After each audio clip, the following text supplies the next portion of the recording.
le taux de rendement de l'éducation. Je trouve que c'est un concept assez surprenant, intéressant, tel que Florence Arestov nous l'a présenté. Hein. On voit bien très clairement comment on peut, avec une année d'études supplémentaires, avoir une augmentation des revenus.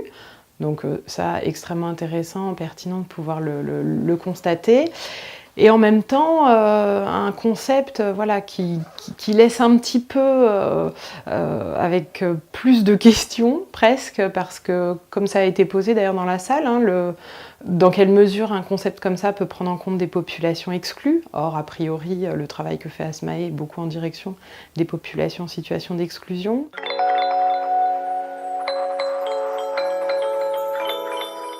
L'accès à la scolarisation, et on en a parlé ce matin, c'est vrai que ça doit être un combat encore porté à plusieurs niveaux, et ça l'est d'ailleurs hein, dans les objectifs de développement durable.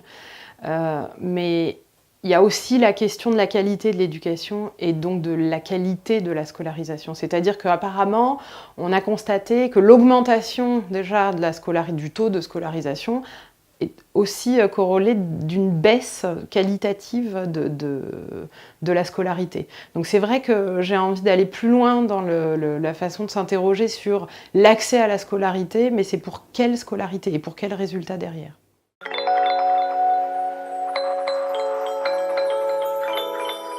Ça renvoie voilà, d'abord à un combat, celui d'aller de l'avant pour l'éducation et l'épanouissement des enfants.